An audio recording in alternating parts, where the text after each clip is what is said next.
మన ప్రభువును ప్రియరక్షకుడైన యేసుక్రీస్తు నామములో మీ అందరికీ శుభాభివందనములు, స్త్రీల ఆదివారపు దీవెనలు తెలియజేస్తూ ఉన్నాం. ఈ రీతిగా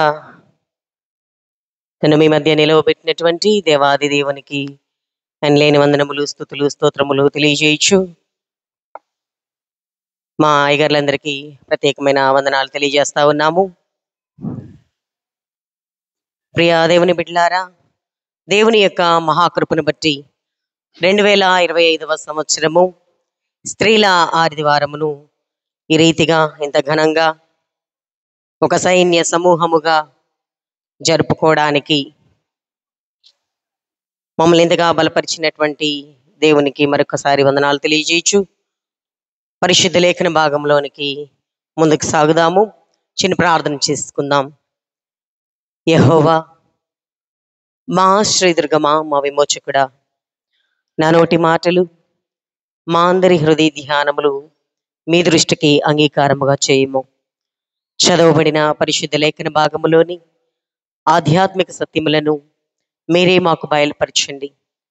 తద్వారా మా జీవితాలను, కుటుంబాలను సరిచేసుకుని నీకు ఇష్టమైన పాత్రలుగా మేముంటూ నీవు మా ముందుంచినటువంటి రక్షణ ప్రయాణములో క్షేమముగా ముందుకు సాగుచు నీతో చేరి సంతోషించే భాగ్యమును వసంగమని, అందుకుగాను వినగల చెవులను, గ్రహించగల మనస్సును, ఆచరించగలిగినటువంటి బుద్ధిని ప్రసాదించమని మా ప్రభు అయిన యేసుక్రీస్తు వారా వేడుకొని చెబునాము కర్త. ఆమేన్. ప్రియా దేవుని బిడ్డలారా, చదువుబడిన పరిశుద్ధ లేఖన భాగమును మనము ధ్యానిద్దాము. గడిచిన సంవత్సరము ముందుగానే నేను మీకు ఒక మాట చెప్పాను. మరలా ప్రభు కృప ఉంటే వచ్చే సంవత్సరం స్త్రీల సండే రోజు నేను మిమ్మల్ని అడుగుతాను నేనేమేం పాయింట్స్ చెప్పాను అని. నేను మర్చిపోలేదు. ఎవరైనా చెప్పగలరా? ఎవరికైనా గుర్తుందా? మా స్త్రీల సమాజం వాళ్ళందరూ రెడీగా ఉన్నారు, మేము చెప్తామండి అని. దేవుడు వారికి అటు జ్ఞానాన్ని ఇచ్చినందుకు దేవాదేవునికి స్తోత్రాలు తెలియజేస్తా ఉన్నాం. గడిచిన సంవత్సరము దేవుని యొక్క కృపను బట్టి మనము స్త్రీల హక్కులను గురించి, ఆ హక్కులను పొందుకోవడానికి వారు జ్ఞానముతో ఎలా అడుగులు వేయాలో మనం ధ్యానించాము. ఈ సంవత్సరం దేవుని యొక్క కృపను బట్టి ఇంకొంచెం స్ట్రెంథెన్ చేయడానికి, స్త్రీలైనటువంటి వారు ఇంకా కొంచెం జ్ఞానాన్ని పెంపొందించుకోవడం కోసం మరొక అంశ భాగంతో మేము ముందుకు రావడం జరిగింది. ఏర్పాటు చేయబడినటువంటి అంశ భాగమును మనం గమనిస్తూ ఉన్నప్పుడు జీవ మరణములలో స్త్రీల యొక్క పాత్ర, జీవ మరణములలో స్త్రీల యొక్క పాత్ర. పెద్దలు అంటూ ఉంటారు, ఒక స్త్రీ ఏదైనా చేయగలదు. స్త్రీ రాజ్యాలను కట్టగలదు, అదే స్త్రీ రాజ్యాలను కూల్చగలదు. అట్టి శక్తి వారికి ఉంది. అందుకే దేవుడు కూడా ప్రేమగల తండ్రి కదా, స్త్రీలైనటువంటి వారు ఎక్కడా తక్కువ కాకూడదని రక్షణ సువార్తని మొట్టమొదటిగా ప్రకటించేటువంటి భాగ్యమును స్త్రీలకే ఇచ్చాడు. మగ్దలేని మరియ ద్వారా సువార్త ప్రకటన మొట్టమొదటిగా జరగడాన్ని మనం గమనిస్తూ ఉన్నాం. లేఖన భాగాన్ని ధ్యానిస్తూ ఉన్నప్పుడు నాకు ఒక ఆలోచన వచ్చింది. అంటే అందరం చెప్పుకుంటూ ఉంటాం స్త్రీల సండే ఎందుకు, ఎలా ఏర్పాటు చేయబడింది, ఇవన్నీ ఆలోచిస్తూ ఉన్నప్పుడు ప్రభు ఇవి కాకుండా ఇంకేదైనా ఒక కొత్త మాటతోటి నన్ను సంధించు, మాకు అందించు అని దేవుని ధ్యానిస్తూ ఉన్నప్పుడు ప్రియులారా, ఒక మాట ప్రత్యేకంగా ప్రభు జ్ఞాపకం చేస్తున్నాడు. మొట్టమొదటి సువార్త స్త్రీయే ప్రకటించింది, సంతోషం. మరి ఆ ప్రకటించినటువంటి ఆ ఒక్క స్త్రీయే యేసుక్రీస్తును వెంబడించిందా అన్న క్వశ్చన్ నాకు మొదలైంది. ప్రభు ఈ ఆలోచన చేయి అంటున్నారు. సువార్త ప్రకటించింది ఒక స్త్రీలే ప్రకటించారు. అయితే యేసయ్య పరిచర్య ప్రారంభించి ఆయన పరిచర్య ముగించుకొని ఆరోహణమయ్యేంత వరకు కూడా, ఆయన పునరుత్థానమయ్యేంత వరకు కూడా ఒక్క స్త్రీనే వెంబడించిందా? ఆలోచిద్దాం ప్రియులారా. ఆనాడు ఆలోచన వారి గురించి ఆలోచన చేయమని చెప్పి ఈరోజు మన గురించి ఆలోచన చేయమంటున్నాడు. మీరందరూ చక్కగా చూస్తున్నారు స్త్రీల సమాజం వారిని మంచిగా, అందంగా, ఆనందంగా, ఒక జాయ్ఫుల్నెస్ తోటి మీ ముందు నిలబడ్డారు. సంఘానికి వీళ్ళే వస్తున్నారా? ఇక్కడ ఒక క్వశ్చన్ మార్క్. సంఘానికి వీళ్ళే వస్తున్నారా? ఈరోజు పరిచర్యలో వాళ్ళు ఒక సాధనంగా వాడబడుతున్నారు. దేవుడు వారికి ఆ ధన్యత ఇచ్చాడు. ఆ రోజు సువార్త ప్రకటించినటువంటి స్త్రీలు వారైతే ఈరోజు ప్రభు కొరకు సాధనంగా నిలబడినటువంటి వారు వీరు. మరి మిగిలినటువంటి వారు ఆలోచన చేసే ప్రయత్నం చేద్దాం ప్రియులారా. ఆలోచన చేసే ప్రయత్నం చేద్దాం. ప్రభు అయినటువంటి యేసు వారితో ఆ రోజుల్లో చాలా మంది స్త్రీలు వెంబడించారు, ప్రార్థనలు చేయించుకున్నారు, పరిచర్య చేశారు, చాలా చాలా ఉన్నతంగా వెంబడించారు. కానీ వారందరిలోకెల్లా ప్రత్యేకంగా, వాళ్ళందరిలోకెల్లా స్పెషల్గా దేవుని కృప పొందుకొని, దేవుని చూపు పొందుకొని ఆ ఘనమైనటువంటి పునరుద్ధాన సత్యాన్ని, పునరుద్ధాన సువార్తను సర్వ ప్రపంచానికి అందించడానికి, ఆ అమూల్యమైనటువంటి వాక్కును అందించడానికి వారినే ఎందుకు ఎన్నుకున్నారు? ఎందుకంటే ప్రియులారా, ఆమెతో యేసయ్యకున్నటువంటి అనుబంధం, యేసయ్యతో పెనవేసుకున్నటువంటి విధానం. ఈరోజు స్త్రీలైనటువంటి వారందరితోటి మాట్లాడుతున్నాం. ఇక్కడున్నటువంటి వీరితో యేసయ్యకున్నటువంటి అనుబంధం, వీరు యేసయ్యతో పెనవేసుకున్నటువంటి విధానం. బుధవారం వస్తే వీళ్ళెవరు ప్రశాంతంగా ఉండరు. ఈరోజు స్త్రీల సమాజం ఉంది, వెళ్ళిపోవాలని చెప్పేసి ప్రిపేర్ అయిపోతారు. ఒక వారం మిస్ అయ్యామంటే వెంటనే కాల్ చేస్తారు, అమ్మా ఈరోజు రాలేదు, అసలు ఏదో కోల్పోయినట్లుంది అని. అంటే ప్రియులారా, ఆధ్యాత్మిక జీవితంలో దేవునితో పెనవేసుకునేటువంటి అనుభవంలోనికి మనం వచ్చినప్పుడు దేవుడు మనలను ప్రత్యేకంగా గుర్తిస్తాడు, మన కుటుంబాలను ప్రత్యేకంగా గుర్తిస్తాడు, మన బిడ్డలను ప్రత్యేకంగా గుర్తిస్తాడు. అభివృద్ధి అందరికీ ఉంటుంది, చదువుకుంటారు, సంపాదిస్తారు, ఎదుగుతారు, అందరికీ ఉంటుంది. కానీ ఆధ్యాత్మిక అభివృద్ధి, దేవుని కొరకై ఏర్పరచబడిన అభివృద్ధి, నిత్య రాజ్యములో స్థానం సంపాదించుకునే అభివృద్ధి మాత్రం కొంతమందికే ఉంటుంది, కొంతమందికి. ఈరోజు ఆ స్థానంలో మనమందరం ఉండాలని ప్రభు కోరుకుంటున్నాడు. అందుకే ప్రియులారా, క్వశ్చన్ చేసుకోండి, మరి నా పాత్ర ఏంటి? ప్రభు పరిచర్యలో నేనేంటి? ఎవరినైనా తక్కువగా చేశాడా దేవుడు? నీకు జ్ఞానం లేదు, నీకు చదువు లేదు, నీకు అది లేదు, ఇది లేదు, నువ్వు నోరు మూసుకొని ఇంట్లో పడుండని లేదు కదా. అందరినీ ప్రేమించాడు, అందరికీ జ్ఞానం ఇచ్చాడు, అందరికీ స్థితిగతులు ఇచ్చాడు, అందరికీ పరిస్థితులు ఉంటూ ఉన్నాయి. ఇప్పుడు వచ్చినటువంటి వారందరూ కావచ్చు, ఆ రోజు సువార్త ప్రకటించిన వారు కావచ్చు, వాళ్ళకేమైనా ఫ్రీడమ్ లైఫ్ ఉండి వారేమైనా గేట్లన్నీ తెరచబడి ఉంటే ప్రభువుని సందర్శించి దర్శించి సువార్త ప్రకటించలా. ఇక్కడ నిలబడిన వీరు కావచ్చు, మన జీవితాలలో ఎటువంటి ఇబ్బందులు వస్తాయో, కుటుంబాలలో ఎటువంటి సమస్యలు ఉంటాయో, ఎటువంటి ఆటంకాలు ఉంటాయో, ఎటువంటి జ్ఞానం ఉంటుందో అందరికీ అలాగే ఉంటుంది. అయితే దానిలో నుంచి బయటికి వచ్చి దానిలో నుండి ఎదుర్కొని వాటన్నిటినీ జయించి ప్రభు కొరకు నేను ఒక బలమైన సాధనమును అని నిలబడేది కొందరు. ఆ కొందరిలో ఎక్కడున్న వారందరూ ఉండాలి. హల్లెలూయా, ఆమేన్. అనకూడదా? అనొచ్చు కదా, అనొచ్చండి. అది మన హక్కు, మన ఆరాధనలోనే ఒక భాగంగా పెట్టారు. హల్లెలూయా, హల్లెలూయా, హల్లెలూయా. ప్రియ దేవుని బిడ్డలారా, ఈరోజు చదువుకున్నటువంటి లేఖన భాగము అదే. స్త్రీలమైనటువంటి మనము ఇంకొంచెం స్ట్రెంగ్తెన్ అవ్వాలి. వచ్చేటువంటి ఆటంకాలను అధిరోహించి వాటిని ఎదిరించి దేవుని కొరకు నేనున్నాను, నేను నిలబడతాను, నా కుటుంబాన్ని నిలబెడతాను, నా బిడ్డలను నిలబెడతాను అని మనం అందరము బలమైన సాధనాలుగా నిలబడాలని ప్రభు మనతో మాట్లాడబోతా ఉన్నాడు.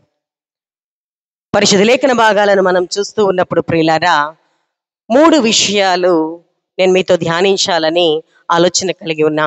1, జీవములో స్త్రీ పాత్ర. 2, మరణములో స్త్రీ పాత్ర. 3, నీ పాత్ర ఏంటి? నీ పాత్ర ఏంటి?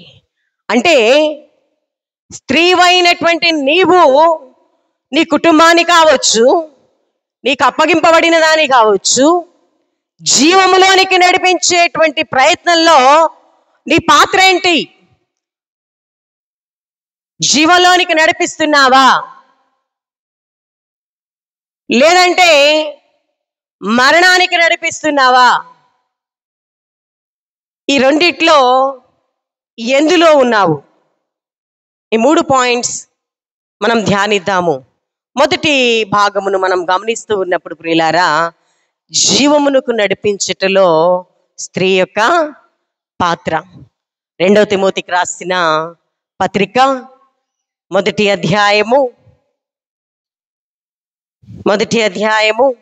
5వ భాగమును 2వ భాగమును మనం గమనిస్తూ ఉన్నప్పుడు ప్రియులారా, చూడండి, అక్కడ అంటా ఉన్నాడు, అపోస్తులైనటువంటి పౌలు గారు తిమోతితో మాట్లాడుతూ రాయించిన మాటలను మనం చూస్తూ ఉన్నప్పుడు ప్రియులారా, 2వ భాగంలో, ఆ విశ్వాసము మొదట నీ అవ్వ అయిన లోయలోను నీ తల్లి అయిన యునేకేలోను వసించెను, అది నీ యందును వసించుచున్నదని నేను రూఢిగా నమ్ముచున్నాను. ఆ విశ్వాసము నీ అవ్వ అయిన లోయలో చూశాను, నీ తల్లి అయిన యునేకేలో చూశాను, నీలో కూడా అది నేను చూస్తున్నానని పౌలు గారు మాట్లాడుతూ ఉన్నారు. అంటే ప్రియులారా, తిమోతిలో పౌలు గారు ఏం చూశాడు?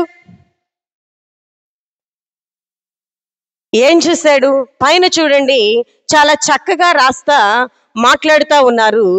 నా ప్రార్థనల యందు ఎడతెగక నిన్ను జ్ఞాపకము చేసుకొనుచు నీ కన్నీళ్లను తలుచుకొని నాకు సంపూర్ణానందము కలుగుటకై నిన్ను చూడవలెనని రేయింబగలు అపేక్షించు నీ అందున్న నిష్కపటమైన విశ్వాసమును జ్ఞాపకము చేసుకొని, నిష్కపటమైన విశ్వాసమును జ్ఞాపకం చేసుకుని నా పితురాచార ప్రకారము నిర్మలమైన మనస్సాక్షితో నేను సేవించుచున్న దేవుని ఎడల కృతజ్ఞుడనై ఉన్నాను.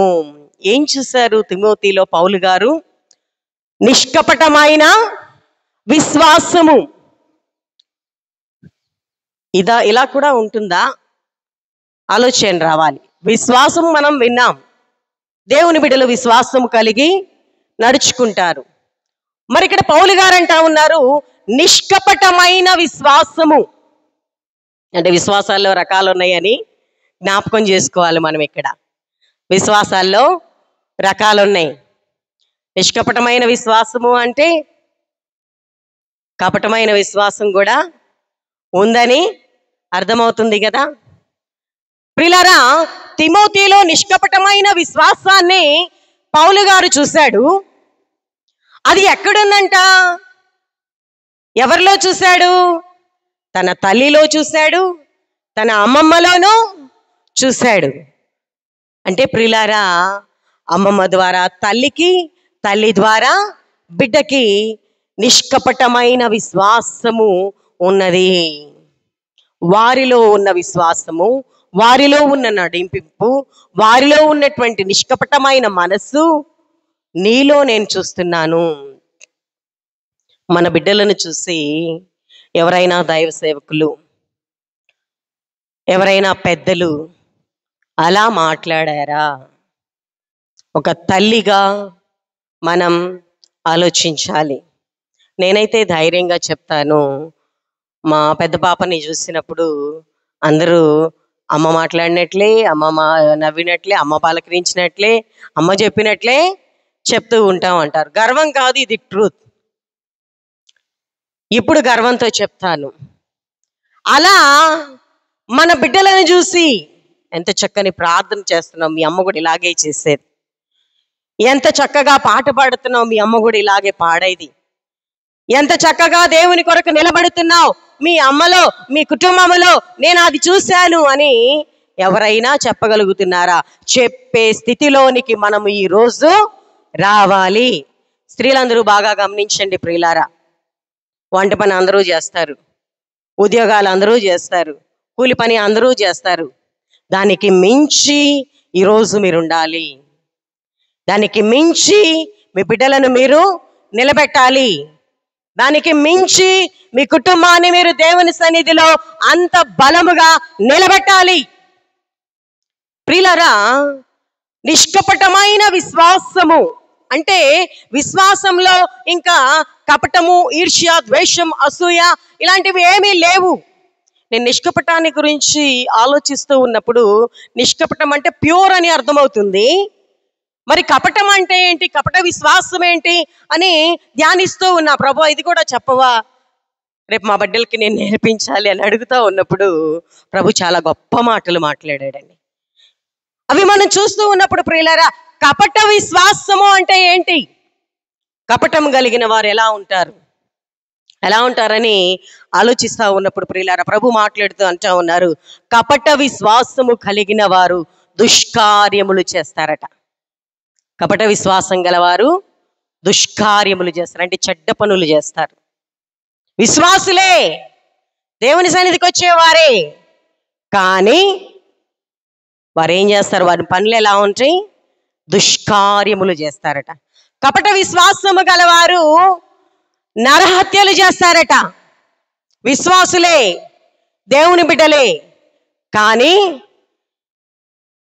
ఎదుటివాణిని చంపడానికి కూడా వెనకాడరట. అంటే ప్రియులారా, నేను అనుకుంటూ ఉన్నాను, విశ్వాసం అనేటువంటి ముసుగు వేసుకొని ఉన్నటువంటి దొంగల వలె వీళ్ళు ఉంటారేమో.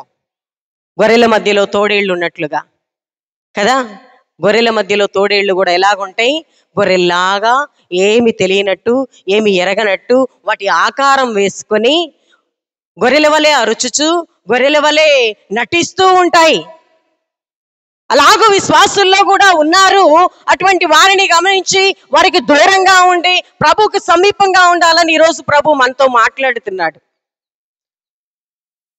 కపట విశ్వాసం కలిగిన వారు నరహత్యలు చేస్తారు, దుష్కార్యములు చేస్తారు. ఇంకా ప్రియులారా, వ్యర్థమైన వాటిపైన మనస్సు పెడతారు. కీర్తనలు 24:4 ఉంది, కీర్తనలు 5:6 ఉంది. నాకైతే టైం అస్సలు సరిపోదు, కాబట్టి మీరు రెఫరెన్స్లు రాసుకోండి, తర్వాత చదువుకోండి. ప్రియులారా, వ్యర్థమైన వాటిపైన మనస్సు పెడతారు. కపట విశ్వాసం కనపరిచే వారి యొక్క లక్షణాలు ఏంటి? నరహత్యలు చేస్తారు, దుష్కార్యాలు చేస్తారు, వ్యర్థమైన వాటిపైన. అంటే ప్రియులారా, సన్నిధికి వచ్చామా, దేవుని స్తుతించామా, సేవకులకు సహకరించామా, మనకు అప్పగింపబడిన దాన్ని చేశామా, ఇవి కాకుండా వేస్ట్ థింగ్స్ కొన్ని ఉంటాయి. Waste things. ఆవిడేంటి అలా నుంచుంది, ఈవిడేంటి ఇలా నవ్వింది, ఆయన ఏంటి అలాగా మాట్లాడాడు, ఈ కొమ్మెందుకు ఇలాగా ఏలబడుతుంది, ఇవన్నీ అన్నమాట. దానికోసం ఏర్పాటు చేయబడిన వాళ్ళు దాని పని చూసుకుంటారు. మనకెందుకు? నేనెందుకు వచ్చాను? ప్రభు నన్నెందుకు పిలిచాడు? ఇది అవసరం లేదు. వ్యర్థమైన వాటిపైన మనస్సు ఉంచి వాటిని జరిగిస్తూ ఉంటారు. క్రమంగా జరగనివ్వరు. విశ్వాసులను విశ్వాసులుగా ఎదగనివ్వరు. వీరిలో ఉన్నటువంటి ఆ దుష్కపటమైనటువంటి మనస్సు, కపటమైనటువంటి మనస్సుని పక్కలకు రుద్ది వారిని కూడా చెడగొట్టే ప్రయత్నం చేస్తూ ఉంటారు. ప్లీజ్ దయచేసి నేను మీకు మాట చెప్తున్నాను. ఎవరైనా ఆరాధనల గురించి, ప్రార్థనల గురించి, సంఘం గురించి ఇలాగంటగా అలాగంటగా అని మాట్లాడుతుంటే వెంటనే కట్ చేసేయండి.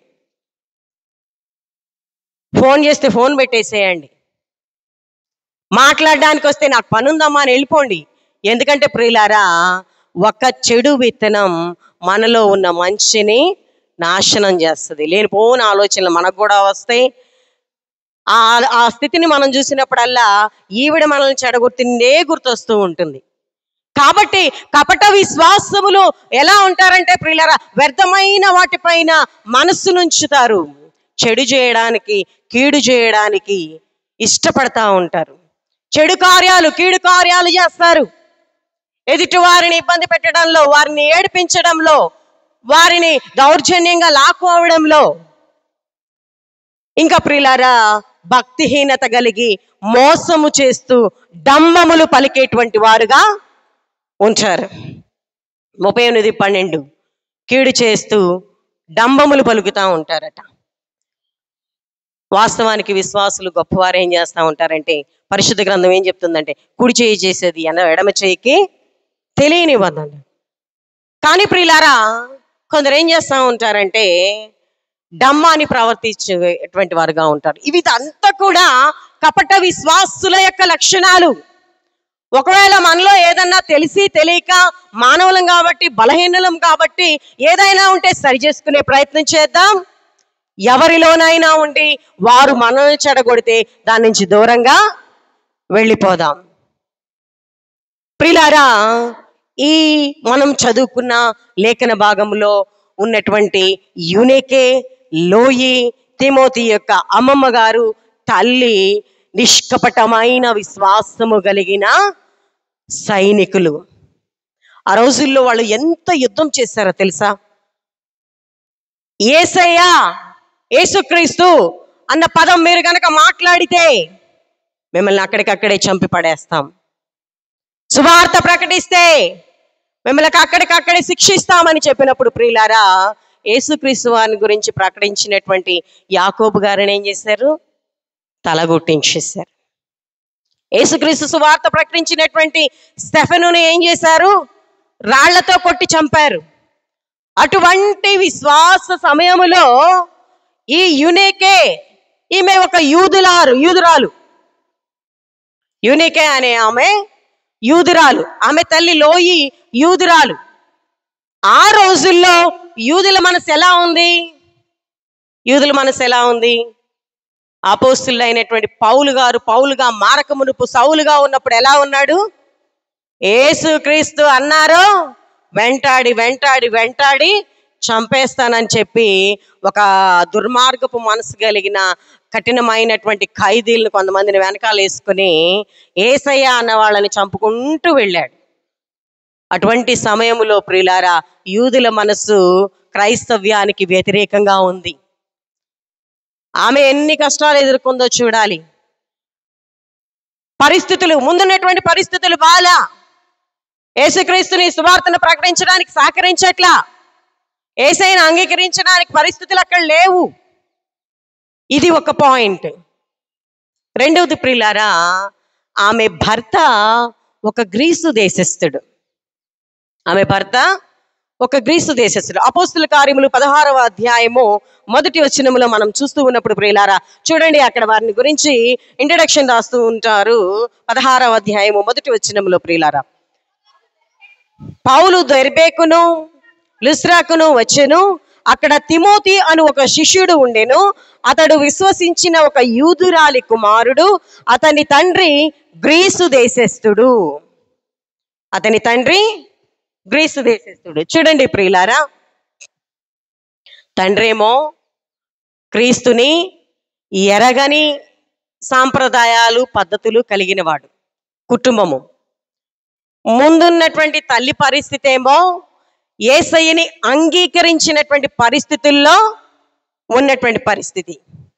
ఒక స్త్రీగా లోయి కావచ్చు, యూనికే కావచ్చు, వారి ముందున్న పరిస్థితులు చూడండి ఎంత క్రిటికల్గా ఉన్నాయో. కొన్నిసార్లు చాలా మంది జీవితాల్లో కూడా దేవుని సన్నిధికి వచ్చి స్తుతించడానికి, ఆరాధించడానికి, లేదంటే పరిచర్య చేయడానికి సహకరించు మనసు ఉంటుంది. సన్నిధికి వెళ్ళాలి, పరిచర్య చేయాలి, నేను కూడా అలా ఉండాలి, ఇలా ఉండాలి అనేటువంటి ఆశ ఉంటుంది. కానీ ఇంట్లో పరిస్థితులు సపోర్ట్ చేయవు. వివాహాలు చేసుకునేటువంటి సమయంలో అన్యులను చేసుకోవడాన్ని బట్టి కానివ్వండి, అంటే వేరే మతస్థులను చేసుకోవడాన్ని బట్టి కానివ్వండి, లేదంటే దేవుని భయం లేనటువంటి వ్యక్తులు మన జీవితంలో రావడాన్ని బట్టి కానివ్వండి, కొన్నిసార్లు ప్రియులారా స్త్రీలకు ఎటువంటి పరిస్థితి ఎదురవుతుందంటే విశ్వాసంలో ఎదగలేనటువంటి పరిస్థితి ఎదురవుతుంది. ఈమె ఎలాగో విశ్వాసంలో ఎదిగేటువంటి సమయంలో ఆటంకాలు లేవా యూనికేకి? గ్రీసు దేశస్థుడు మా మేనత్త గారు ఉన్నారు. మా మేనత్త గారు పుట్టడం క్రిస్టియన్గానే పుట్టారు. కానీ ప్రియులారా ఆ రోజుల్లో ఉద్యోగం చేస్తున్నాడు, మంచిగా చూసుకుంటాడని చెప్పేసి ఉద్యోగస్తుడికి ఇచ్చి చేస్తే పిల్ల బాగుంటుందని చెప్పేసి వారు ఏం చేశారంటే ప్రియులారా ఒక వేరే మతస్థునికి ఇచ్చి చేశారు. చేసుకోవద్దని నేను అనట్లేదండి. ప్రభు అందరినీ సమానంగానే పుట్టించాడు, నడిపిస్తూ ఉన్నాడు. అయితే ప్రియులారా దేవుని సత్యాన్ని వాక్కులను ఎరిగినటువంటి వారు మాత్రం దేవుని బిడ్డలనే చేసుకోండి, ఎందుకంటే మీరు డిస్టర్బ్ అవుతారు, మీ ఆరాధనలు డిస్టర్బ్ అవుతాయి అని చెప్పి మాత్రం పరిశుద్ధ గ్రంథము చెప్తా ఉంది. అబ్రహాము కూడా అదే ఫాలో అయ్యాడు. నా బిడ్డకి ఇక్కడ ఉన్నటువంటి వారు కాదు, మన వారిని తీసుకురండి అని ఎలియాజరును పంపిస్తాడు. ఈమె మేనత్త గారు వివాహం చేసుకొని వెళ్ళిపోయింది. పుట్టడమేమో క్రైస్తవురాలుగా పుట్టింది, దేవుని ఎరిగిన బిడ్డగా పుట్టింది. కానీ అక్కడికి వెళ్ళేసరికి ఏమైందంటే ప్రియులారా తన జీవితం పూర్తిగా మారిపోయింది. ఒకరోజు మేము వెళ్ళేసరికి అక్కడ ఉన్నటువంటి సామాగ్రి, పూజ సామాగ్రి అవి ఇవి తుడుస్తూ కడుగుతూ ఆమె కూడా పూజ చేస్తూ కంప్లీట్గా మారిపోయింది. మారిపోతారు, పరిస్థితులు అంగీకరించు, ఇంట్లో వాళ్ళు అంగీకరించరు. కొన్నిసార్లు అలాంటి ఇబ్బందులు వస్తాయి, ఆటంకాలు వస్తాయి. దేవుని గుర్తెరగినటువంటి వారు మన జీవితంలో ఉన్నప్పుడు కొన్నిసార్లు ప్రియులారా చాలా ఇబ్బందులు ఎదుర్కొంటాము. ఇక్కడ యూనికే లోయల పరిస్థితి కూడా అదే, వారు ఎదుర్కొంటున్నటువంటి స్థితి అదే. ఏమీ తెలియనటువంటి దేవుని గురించి, దేవుని ఆజ్ఞలను గురించి, కట్టడల గురించి ఎరిగినటువంటి ఒక స్త్రీ, ఎరిగిన స్త్రీ ఎరగని ఒక వ్యక్తిని చేసుకొని ఎంత సఫర్ అయి ఉంటుంది. అయినా కానీ తనలో ఉన్నటువంటి ఆ విశ్వాసము బలమైనది. ఎంత బలమైనదంటే ప్రియులారా విశ్వాసములో నిష్కపటమైనటువంటి విశ్వాసాన్ని కనపరచడానికి ఆమె చాలా ప్రార్థన చేసింది, చాలా దేవునితో పెనుగులాడింది. ఎంతగా పెనుగులాడిందంటే ప్రియులారా తన బిడ్డని ఒక దైవజనుడిగా మార్చేంతగా. ఊరికినే ఒప్పుకుంటారా? ఒప్పుకోరు కదా. తల్లిలో ఉంటుంది అదంతా, ఒక స్త్రీలో ఉంటుంది ప్రియులారా. అందుకే యూనికేకి మంచి విజయము, ఆమె పేరుకు అర్థము మంచి విజయము, మంచి విజయం అని చెప్పుకోవచ్చు. పరిస్థితులు కుటుంబంలో సపోర్ట్ చేయకపోయినా ప్రార్థన ద్వారా దానిని మనము మార్చుకోగలము. పరిస్థితులు మన ముందు సపోర్ట్ చేయకపోయినా ప్రార్థనతో, దేవునితో పెనవేసుకున్నటువంటి అనుభవాన్ని బట్టి, దేవుడు అనుగ్రహించేటువంటి జ్ఞాన వాక్కులను బట్టి వాటిని మనము పొందుకోగలము. దానికి సాదృశ్యమే, దానికి ఎగ్జాంపులే ఈ యూనికే లోయి. అంగీకరించదగినది లోయి అంటే. ప్రియులారా విశ్వాసములో తల్లిగా ఈమె కూడా ఎన్నో సఫర్ అయింది. అయినప్పటికీ ఆమెలో ఉన్నటువంటి విశ్వాసము ఎక్కడా చెదిరిపోలా. చాలా మంది స్త్రీలు ఏమనుకుంటా ఉంటారంటే ఇంట్లో సపోర్ట్ చేయట్లేదండి, ప్రార్థనకి యాక్సెప్ట్ చేయట్లేదండి, అలాగండి ఇలాగండి, మా వల్ల కాదండి, మేము చేయలేమండి, మేము రామండి. ఇవన్నీ తీసి పక్కన పెట్టేసేయండి. ఫస్ట్ నీ దేవుడితో నువ్వు మాట్లాడడం నేర్చుకో. నీకు ఎప్పుడు కుదిరితే అప్పుడు, పగల మధ్యాహ్నమా రాత్రి అర్ధరాత్రా, ఎప్పుడు కుదిరితే అప్పుడు దేవుని ముందుకెళ్ళి కూర్చోండి. ప్రభా ఇదిగో నా పరిస్థితి ఇది, నాకు ఇలా కావాలి, నేను ఇలా చేయాలి, మీరు అడగండి. దేవుడు ఇవ్వడా? ఖచ్చితంగా ఇస్తాడని, ఖచ్చితంగా ఇస్తాడు. ఈవిడ అడిగింది, పొందుకుంది, బిడ్డని బలమైన సాధనంగా నిలబెట్టింది. ఆ బిడ్డలో ఆమె విశ్వాసాన్ని చూస్తున్నాడు. ఇవిడే కాదండి ప్రియులారా, ఇంకా మనం చూస్తా ఉన్నప్పుడు ఆమె అమ్మమ్మ గారు కూడా, అమ్మమ్మ ద్వారా అనేకమైన విషయాలు, తిమోతి నీలో ఉన్న విశ్వాసం నీ అమ్మమ్మలో కూడా చూశాను నేను అంటే ప్రియులారా, అమ్మమ్మ గారి నడిపింపులో మనవడు ఎంత చక్కగా వెళ్తున్నాడో చూడండి. కుటుంబంలో కొన్నిసార్లు పెద్దలకి ఈ పరిస్థితి ఉండదు. పెద్దల దగ్గరికి వెళ్ళి కూర్చోవాలంటే, నేడైతే పర్టికులర్గా నేను చూశాను కొన్ని కుటుంబాలలో ప్రియులారా, బామ్మ దగ్గర స్మెల్ వస్తుంది అనేవాళ్ళు ఉన్నారా లేదా? అంటే మన బిడ్డలను మనం ఎలా పెంచుతున్నామో చూడండి. మా చిన్నప్పుడైతే ఎక్కడున్న నా ఏజ్ వాళ్ళందరూ అయితే చక్కగా డెఫినెట్గా నేను చెప్పగలను, అమ్మమ్మ దగ్గరే పడుకొని, అమ్మమ్మ దగ్గరే తిని, అమ్మమ్మతోనే ఉండి, నానమ్మతోనే ఉండి, నానమ్మ దగ్గరే తిని, వాళ్ళ దగ్గర ఎన్నో కథలు నేర్చుకొని, చాలా చాలా కథలు, చాలా చాలా విషయాలు, నన్ను ఫస్ట్ చేయి పట్టుకొని దేవుని సన్నిధికి నడిపించింది మా అమ్మమ్మే, విజయమ్మ గారు, కురగంటి విజయమ్మ గారు. గర్వంగా చెప్తా, ఈరోజు మా అమ్మమ్మ నన్ను చేయి పట్టుకొని ప్రార్థనకి రమ్మా, నేను తీసుకెళ్తానని చెప్పి తను తీసుకెళ్ళింది.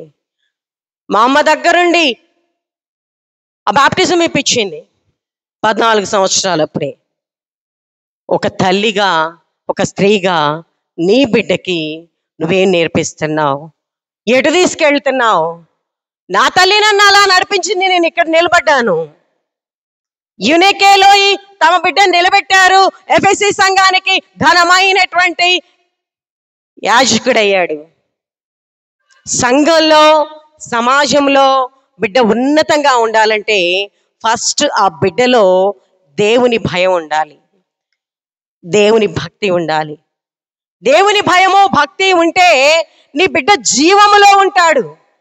ఆ జీవములో ఉన్నటువంటి బిడ్డకి మా అమ్మని ఎలా గౌరవించాలి, నాన్నని ఎలా గౌరవించాలి, ఎదుటి వారిని ఎలా గౌరవించాలి, సేవకుల దగ్గర ఎలా ఉండాలి. మరీ బాధాకరమైన విషయం ఏంటంటే, ఈ రోజుల్లో బిడ్డల యొక్క పరిస్థితులు కొన్నిసార్లు మేము చూస్తున్నప్పుడు, బిడ్డలకు చదువిస్తున్నారు, ప్రాపర్టీస్ ఇస్తున్నారు, జ్ఞానం ఇస్తున్నారు, కానీ సేవకులు కనపడితే వందనాలు చెప్పే జ్ఞానం మాత్రం లేదు. పెద్దలు కనపడితే ప్రేమగా వెళ్ళి కూర్చొని హెల్ప్ చేసే మనసు లేదు చాలా మందికి. అందరిని గురించి నేను చెప్పట్లేదండి. ఘనమైన విశ్వాసము, యునేకే లాంటి తల్లులు, లోయి లాంటి అమ్మమ్మలు చాలా మంది ఉన్నారు. మీ బిడ్డలను చక్కగా మీ పెద్దవాళ్ళ దగ్గరకు పంపించండి. పెద్దలు కూడా మంచి మంచి విషయాలు నేర్పిస్తారు, వాళ్ళ అనుభవాలను నేర్పిస్తారు. అలాగే స్త్రీలు కూడా ఈరోజు యునికే స్థానంలో మనం ఉండాలని, నువ్వు ఉండాలని, నేనుండాలని ప్రభు మనతో మాట్లాడుతున్నాడు. జీవములోనికి నీ కుటుంబం నడవాలి, జీవములోనికి నీవు నడవాలి. జీవములోనికి నడిపించుటలో నీ పాత్ర ఏమిటి? నువ్వెలా ఉన్నావు? యునికే లాగా ఉన్నావా? ఆలోచన చేద్దాం ప్రియులారా. రెండవ విషయము, మరణములోనికి నడిపించిన స్త్రీ. సువార్త పాఠంలో మనం చూస్తూ ఉన్నాము. మార్కు సువార్త 6వ అధ్యాయము 17వ వచనం నుండి మనం గమనిస్తూ ఉన్నప్పుడు ప్రియులారా, ఇక్కడ ఒక తల్లిని మనం చూస్తూ ఉన్నాము. ఈమె మనం అందరము ఎరిగినటువంటి ఆమె, మొన్నటిదాకా చాలా వరకు ధ్యానించుకున్నారు కూడా, హేరోదియా.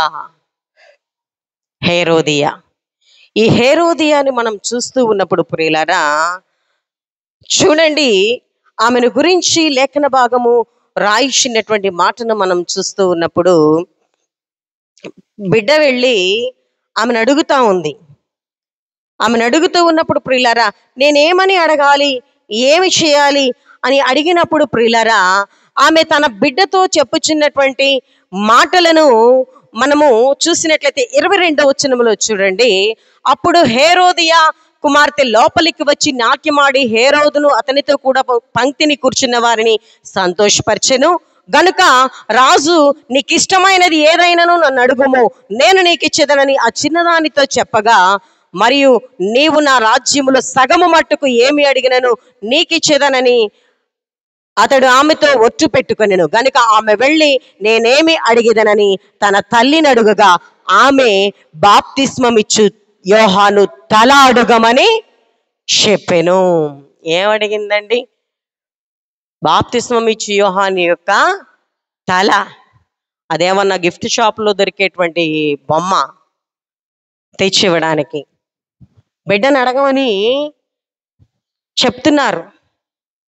ఈరోజు చాలా మంది తల్లులు కూడా బిడ్డలకి ఇష్టం అని చెప్పి ఏదైనా సరే అడగండి, మీ నాన్న అడగండి, నేను కూడా అడుగుతానని చెప్పేసి, వాడికి 16 సంవత్సరాలు ఉండవు, వాడికి పెద్ద ఫోను. వాడికి 15 సంవత్సరాలు ఉండవు, వాడికి పెద్ద బైక్. కొనిపించండి, కాదనట్లేదు. కానీ దేనికైనా ఒక వయస్సు, ఒక జ్ఞానము ఉన్నప్పుడు మనం వారికి ఇవ్వాలి. వయసు జ్ఞానము లేకుండా మనం వాటిని యాక్సెప్ట్ చేసి కుటుంబంలో వాటి కోసం తిండి తిప్పలు మానేస్తారు. వాడు అన్నం తింటాం మానేస్తాడు. పిల్లవాడు అన్నం మానేస్తాడయ్యా, ఏదో ఒకటి చేయి, ఏదో ఒకటి చేయి అని చెప్పి విసిగించే తల్లులు చాలా మంది ఉన్నారు. వాడు చదువుకోవటం అంటున్నాడయ్యా, ఏదో ఒకటి చేయండి బళ్ళు కనిపించే వాళ్ళు ఉన్నారు. అంటే మంచిదే, కానీ ప్రియులారా, అలా కాని వయసులో కాని జ్ఞానం లేనటువంటి, అంత మెచ్యూరిటీ లేనటువంటి బిడ్డలకి బళ్ళు ఇచ్చి, ఫోన్లు ఇచ్చి, ఈరోజు చాలా మంది తల్లిదండ్రులు మా దగ్గరకు వచ్చి చెప్తా ఉంటారు, పిల్లోడు అసలు చదవట్లేదండి, ఎప్పుడు చూడు ఫోను, టీవీ ఇదే పనిలో ఉంటున్నాడండి, అసలు మాట వినట్లేదండి, ఒక గదిలోనే ఉంటున్నాడండి.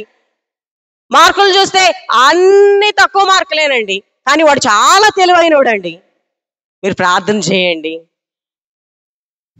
16 సంవత్సరాలు మీ ఇష్టానుసారంగా పెంచి, వాడికి ఫోన్ ఇచ్చి, వాడికి బైక్ ఇచ్చి, ఆమెకు ఫోన్ ఇచ్చి, వాళ్ళ గదుల్లోకి వెళ్ళి వాళ్ళు పూర్తిగా స్పాయిల్ అయిపోయిన తర్వాత వచ్చి ప్రేయర్ చేయండి.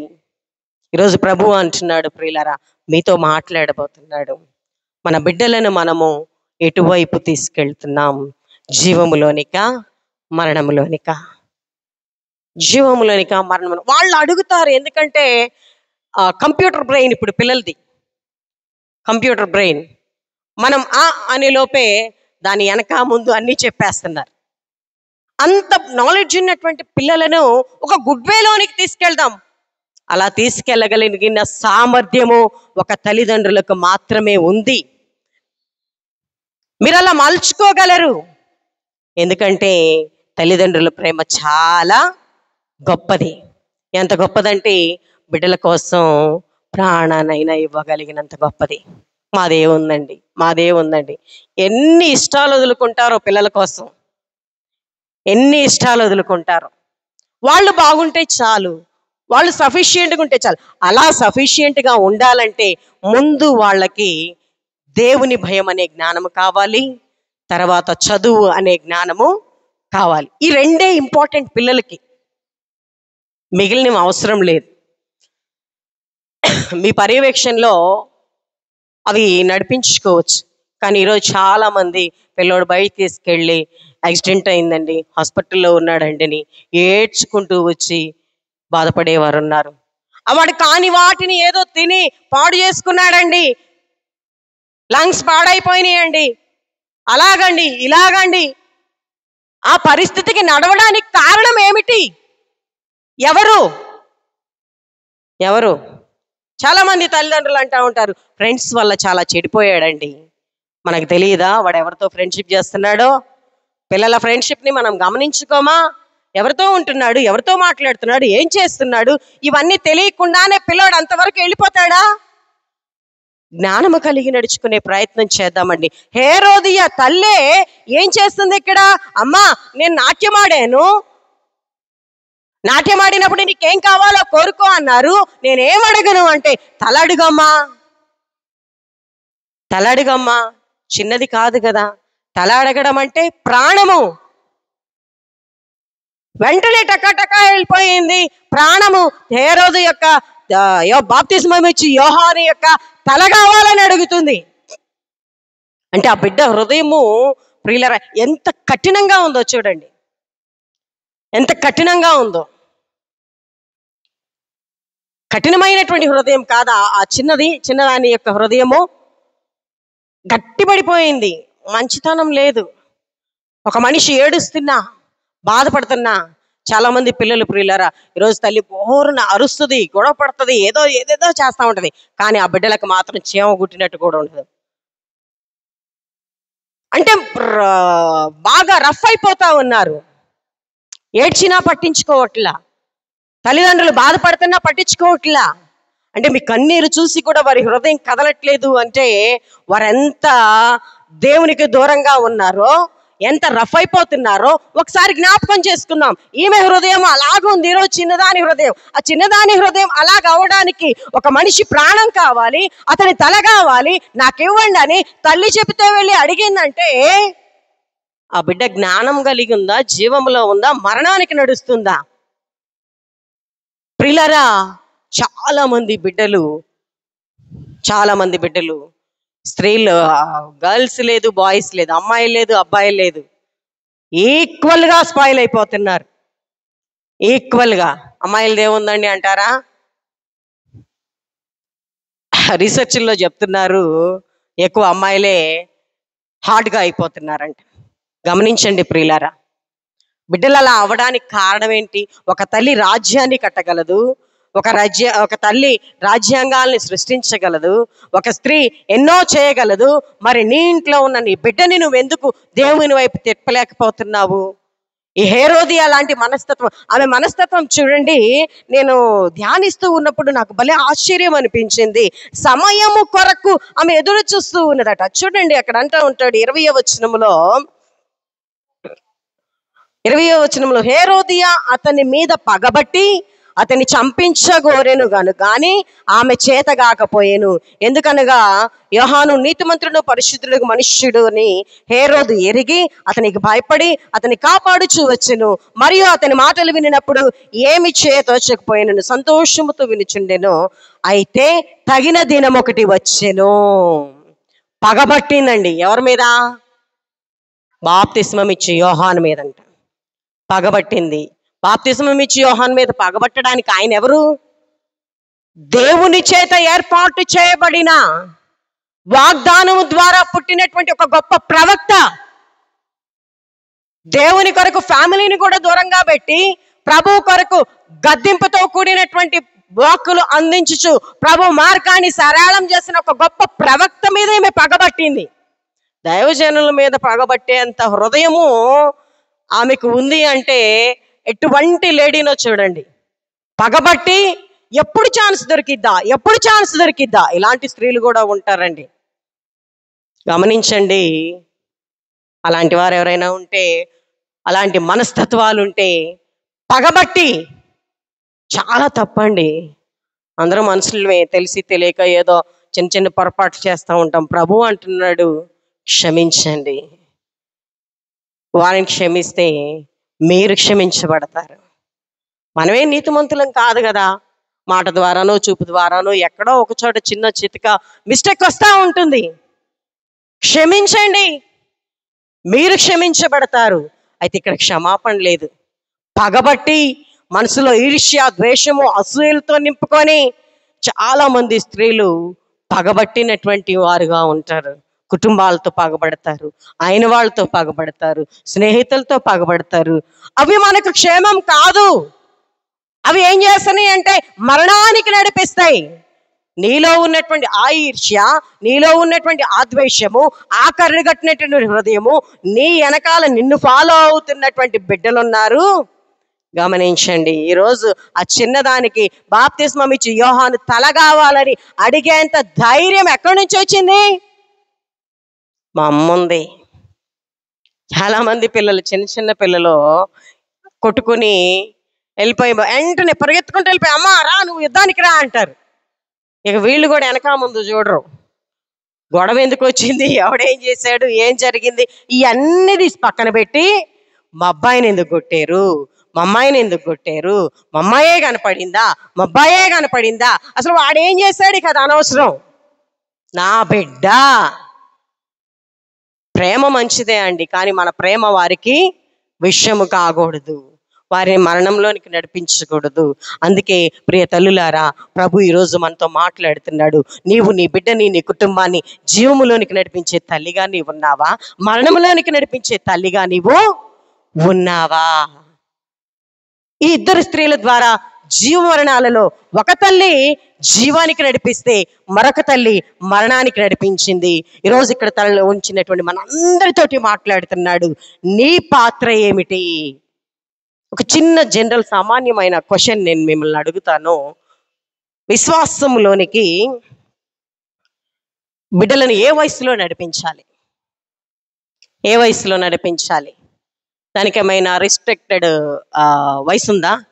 ఈ వయసులో తీసుకురావాలి, ఇలాంటి టైంలో తీసుకురావాలని? రైట్. పరిశుద్ధ గ్రంథం ఏం చెప్తుందంటే, నీ బాల్య దినముల యందే నీ సృష్టికర్త అయిన దేవుడిని స్మరణకు తెచ్చుకొనము.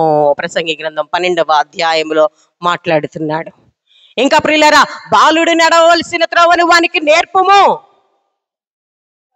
అలా నేర్పిస్తే బాల్యము దినములు అందే, చిన్నప్పుడే, నీ గర్భములో నీ బిడ్డ పడినప్పుడే, నీ బిడ్డను గనక దేవుని మాటలతో నీవు నింపడం, నీవు నేర్పించడం ప్రారంభిస్తే ఆ బిడ్డ బయటకు వచ్చిన తర్వాత బలమైన సాధనంగా నిలబడతాడు. నీ కుటుంబానికి ఒక ఆయుధంగా నిలబడతాడు. సంఘానికి ఒక స్తంభంగా నిలబడతాడు. దావీదు గారు అంటూ ఉంటాడు, ప్రియులారా, చాలా చక్కగా మాట్లాడతాడు. కీర్తనల గ్రంథంలో 22వ అధ్యాయము 9వ వచనంలో మనం చూస్తా ఉన్నప్పుడు, ముగింపులోనికి మనం వచ్చామండి ప్రియులారా. చూడండి, కీర్తనల గ్రంథం 29వ అధ్యాయంలో అక్కడ దావీదు గారు మాట్లాడుతూ ఉంటాడు. చదవండి. గర్భము నుండి నన్ను తీసిన వాడవు నీవే కదా, నేను నా తల్లి యొద్ద స్తన్యపానము చేయిచుండగా నీవే కదా నాకు నమ్మిక పుట్టించితివి. దావీదు గారు మాట్లాడుతూ అంటూ ఉన్నారు, ప్రియులారా, నన్ను గర్భము నుండి తీసిన వాడవు నీవే కదా. ఎలా తెలిసింది దావీదు గారికి? తన తల్లి ఆయన గర్భములో ఉన్నప్పుడు దేవుని కలిగిన అనుభవము, దేవుని ఎరిగిన అనుభవం కలిగిన తల్లి. అలాగే ప్రియులారా, ఆయన అంటూ ఉన్నాడు, నేను నా తల్లి యొద్ద స్తన్యపానము చేయుచుండగా నీవే కదా నాకు నమ్మిక పుట్టించితివి. ఒక తల్లి తన బిడ్డకు ఫీడింగ్ ఇచ్చేటువంటి సమయంలో ఆమె చేస్తున్నటువంటి పని ఏంటంటే, ఆ దావీదు తల్లి ఏం చేసిందంటే, బిడ్డకి ఫీడింగ్ ఇచ్చేటువంటి సమయంలో దేవుని మాటలు మాట్లాడుతుంది, పాటలు పాడుతుంది. ఇప్పుడు ఎలాగో మనం నైట్ మన బిడ్డలు పడుకున్నప్పుడు చక్కగా దేవుని పాటలు పాడుతూ నిద్రపుచ్చుతామో, దేవుని పాటలే పాడుతున్నారా లేకపోతే ఇంకేమైనా పాడుతున్నారా? టీవీల ముందు నుంచోబెట్టి ఒరే అదే ఇదే నేను చూశానండి, నా కళ్ళారా నేను చూశాను. అందుకే చెప్తున్నాను ప్రియులారా, నీ పాత్ర ఏమిటి? చాలా మంది బిడ్డలకు ఫుడ్ తినిపించేటప్పుడు ద్వితీయోపదేశకాండాలు అంటాడు, నీ కూర్చున్నప్పుడు, నిలిచినప్పుడు, త్రోవను వెళ్ళినప్పుడు, వచ్చినప్పుడు నీ బిడ్డలకు నీ దేవుడైన యెహోవా యొక్క ఆజ్ఞలను, ధర్మశాస్త్రమును బోధించము. యూదులంటే ప్రియులారా, తమ బిడ్డలకు ఫీడింగ్ ఇచ్చేటప్పుడు దేవుని కట్టడల్ని ఒక రాళ్లపైన చెక్కి దానిలో తేనె రాసి ఆ తేనెని తమ బిడ్డలకి నాకించేవారట. ఎంత విశ్వాసము చూడండి దేవుని మాటల ఎడల. నీ పాత్ర ఏమిటి? ఆలోచించండి ప్రియులారా. ప్రభు మనకొక తరాన్ని ఇచ్చాడు, మన ముందు బిడ్డలను వారి భవిష్యత్తునిచ్చాడు. తల్లిగా, స్త్రీగా జీవానికి నడిపిస్తున్నావా, మరణానికి నడిపిస్తున్నావా? నీ పాత్ర ఏమిటి? ఆలోచించుకుందాం, జ్ఞానం తెచ్చుకుందాం, పరిశుద్ధ గ్రంథానికి, ప్రభువుకు దగ్గరగా ఉందాం. ఎంత దగ్గరగా అంటే పెనవేసుకునేంత దగ్గరగా. అటువంటి అనుభవంలోనికి మనలను పరిశుద్ధాత్మ దేవుడు నడిపించి యునేకేలాగా, లోయిలాగా మన బిడ్డలను మంచి మార్గంలో నడిపించి బలా నమ్మకమైన దాసురాల అని దేవుడు మనల్ని చూసి మురిసిపోయేంతగా మనం బలం పొందుదాం. అటువంటి కృపా కనికరము పరిశుద్ధాత్మ దేవుడు మనకు దయచేసి దీవించును గాక. ఆమేన్.